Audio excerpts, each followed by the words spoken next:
right, all right. Let me begin by saying Happy Father's Day to all the fathers that are here. May God bless you.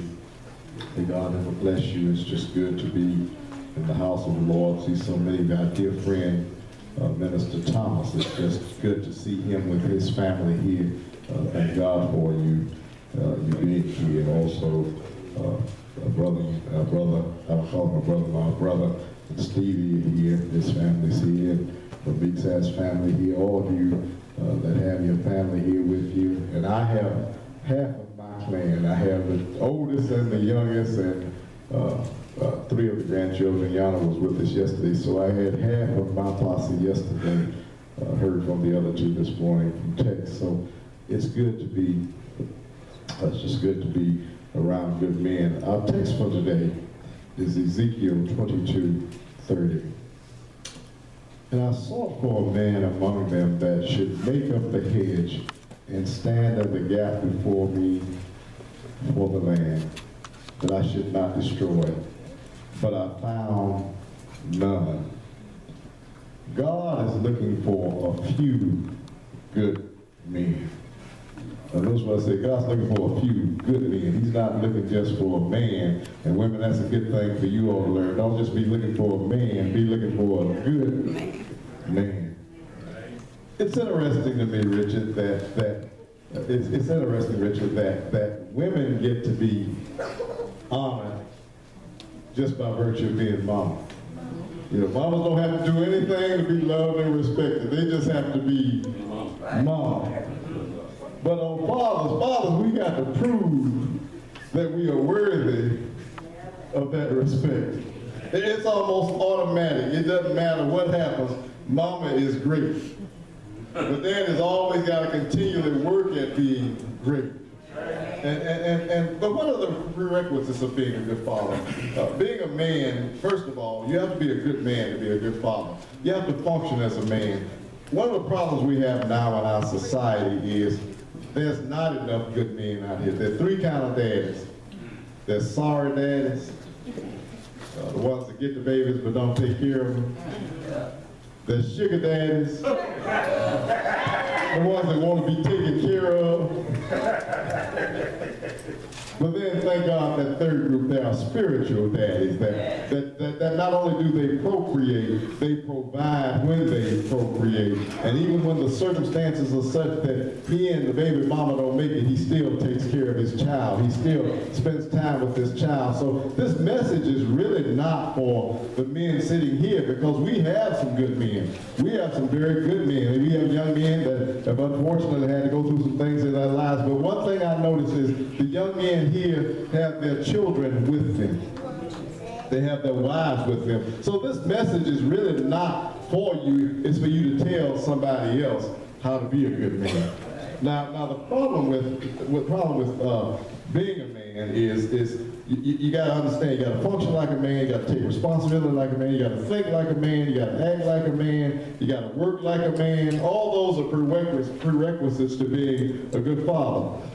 And you will not be a good father until you become a good man. It's a dying art today. You know, so few men, most men, I won't say most men, but a lot of young men today want to be taken care of. Mamas, y'all made some sorry boys, I just have to tell you. Y'all have made some sorry boys. And they get mad when you call them boys, but if you, I know this is not correct English, but I will just tell you. If you ain't got no job, and you ain't looking for no job, you're a little boy, you're not a man. But that's not for you all of you all are working. But here's the problem, Ladies, you may have a good man, you just don't know you have a good man. Because we don't communicate the same way you all do. So let me give you the men's thesaurus. When a man says to you, it would take too long to explain to you what I'm doing, it means he has no clue of what he's doing. If he says, honey, take a break, you're working too hard. That means turn off the vacuum, I can't hear the game. If he says, that's interesting, dear. That means, are you still talking? Because I quit listening 10 minutes ago. Well, if he says it's a man thing, it means don't ask me because there's no rational clue to why we do what we do. There is no rational, there is no reason. It's a man thing. Then when he says, can I help you with dinner? He's really saying, you mean dinner's not ready yet? it's all right. All right. When he says, yes, honey, I totally agree, that means absolutely nothing. It's a conditional response. We know to agree to keep out from arguing. And then the other thing is, you know, when you say you know my memory, maybe you know I forgot our anniversary, you know my memory is bad. That means I can remember every stat of the NBA playoffs. All right. I can remember the theme song, The Hogan's Heroes, but I cannot remember.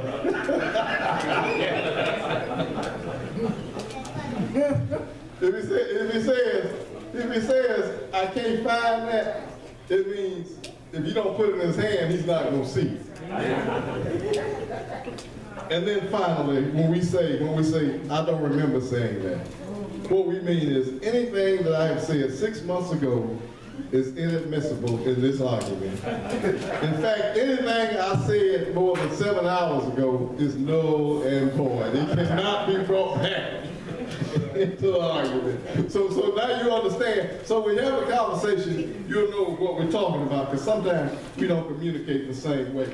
And then we also have to understand we don't always think the same way. You know, one of the things that we understand with women and with men, and I'm not going to be long today, one of the things that happens with, Carl, can you get me to the next slide?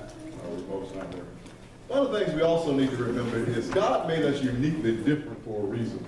Because women are very detail oriented. We just want to see the big picture. We just want to, you know, hey, we don't, a lot of stuff, I know sometimes this pain will ask me, did you see that? And I didn't see it. because we don't think, you know, men and women, and thank God men and women are not all alike. But here's three things that God wants. Here's three things that you need to learn about good men. A good man is one who has learned to lean on the Lord. A good man understands that it's not all about him. He understands that he cannot make it without the Lord's help. Trust in the Lord with all your heart and lean not to your own understanding. In all your ways acknowledge him, and he will direct your path. A good man knows that it takes God for him to get where he is going. He does not rely only on himself. That's what a good man does. He starts out by talking to God before he does anything. He understands that I'm going to get through this. I'm going to have God to get me through. So if your man first starts talking about what he's going to do before he has talked to God, check it. Because a real man, see, somehow or another in our society, we've been taught that men don't have to lean on it. Every now and then, everybody has to lean on somebody. And you have to lean on the Lord, first of all. But also there comes times when your life where you've been a man, and it's difficult for a man to have to rely on things. You know, some of us have egos where you have to understand in a relationship, some of us have egos where our wives may make more money than us. That doesn't matter as long as you're going to work. Now, if she's making more money because you don't have a job, but if she's making more money, you know, some guy, well, I can't have a woman that makes more money than me. There was a time when Sister Payne made more money than I did. And the guys would tease me about it because they knew where she worked and what she made as opposed to what I made. And I said, what's the problem? She brings it to the house. She doesn't treat me inferior. If you're a good woman, it does not matter. It does not matter. It does not matter that in relationships you learn to work together. And you learn to do what you need to do. Take me to the next slide. You learn to lean on the Lord. The second thing is who have learned to love. Husbands, love your wives and never treat them harshly. We have to be careful how we talk to folks. And this is a lesson to me. Sometimes we say things we don't think we're speaking harshly, but we are sometimes. And so it's not just a matter of perception. What I've learned is perception for that person is reality. I may not think I spoke harshly, but if Sister Payne thinks I did, that's her reality. So I need to be humble enough to say, honey, I did not mean it the way I said it, or forgive me. You got to love your wife, love your children, learn how to treat, you don't abuse something you love. You don't misuse something you love. Men learn how to say, when I try to tell my girls often, I love you. Why? Because we feel like as men sometimes we would rather do something else than say I love you. But you need to learn to say I love you, and not only say it, but show it. Be the kind of father, be the kind of husband that shows that you love. Give a gift every now and then just because. Just because. Say I love you just because. Real men lean on the Lord and they know how to love. I told you I wasn't going to be long. We're at the last point. Let's take it to the next slide. This is the next point, last point. Men who have learned to lead. You know, it's amazing. It's amazing how folk want to be the leader, but they don't want to pay the cost to be the boss. Huh? If you're going to lead, it's going to cost you something to lead. How can you say, I'm gonna leave my house and you're never at home? How can you say, I'm gonna leave my house and you never buy any groceries? How can you say, I'm gonna leave my house and you don't pay any utility bills? How can you say, I'm gonna leave my house, you never pay the rent or the mortgage? How can you say I'm going to leave my house and everybody's going to worship but you? Real men know how to lead. And the other thing that real men know is that leadership is not dictatorship. Your wife, your children have minds just like you. And unfortunately, what men fail to realize, I'm trying to help us this morning, because men don't ever think you're going to outthink even your youngest daughter, let alone your wife. Because women are thinking when you're not thinking. They're thinking when you're not thinking. The text says, husband, love your wives and never treat them harshly. We just talked about that. But we also talked about, for the husband is the head of the church, even as Christ is the head of the church, is the head of the church. Even as Christ is the head of the, I was typing fast. Husband is the head of the wife. I was typing quickly. I was typing quickly because I thought I transferred this over and I did not last night. The husband is the head of the wife, even as Christ is the head of the church. He is the Savior of the body. If you're going to be the head, you have got to be a protector. Christ is the head of the church. The husband is the head of the wife. But he gave Christ to lead and to be the head. You have to be a giver, not a taker. Christ gave himself for the body.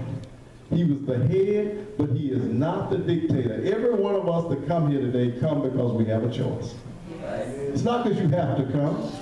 God gives us choices. And not only that, husbands, do not provoke your children to anger in the way you treat them.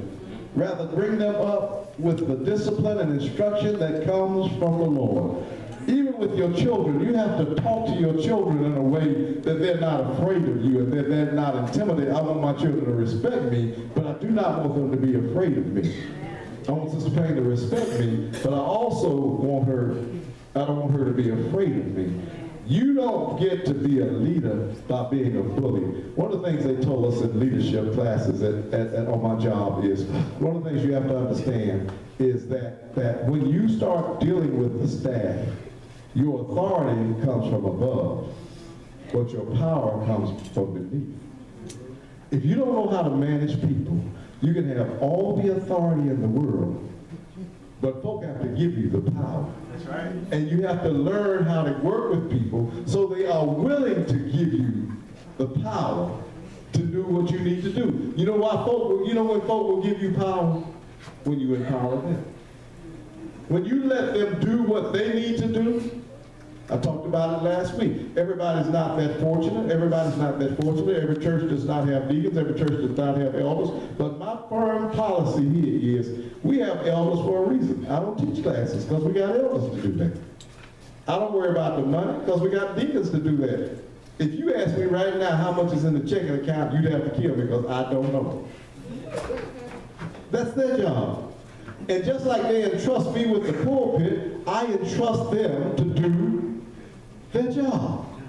And if you got my back and I got your back, I don't worry about Sister Payne misusing the money. She's empowered to do whatever she wants to do because she respects me and I respect her. Now here's the final thought. The hardest thing you will ever do is be a good husband and a good father to your children.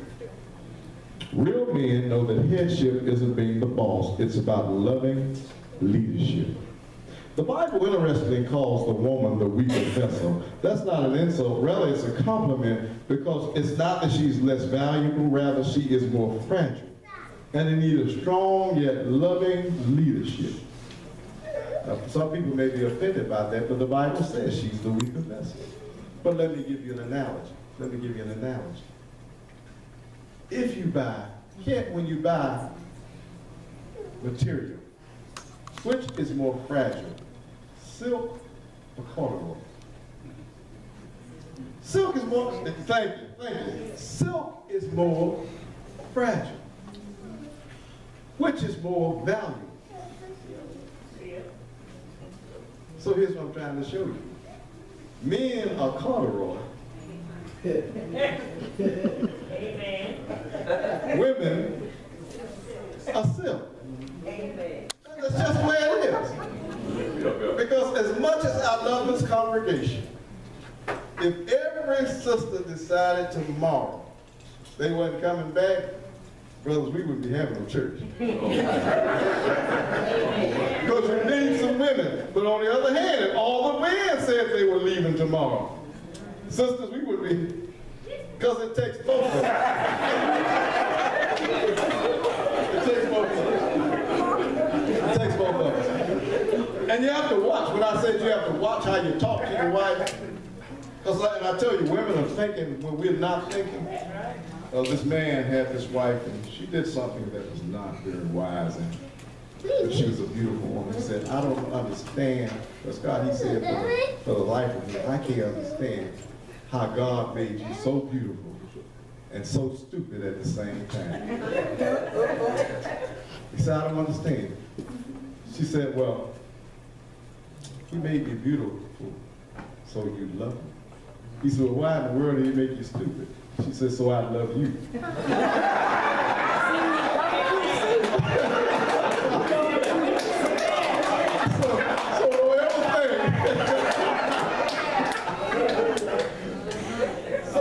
And this is not male bashing. I'm just trying to help us how women think.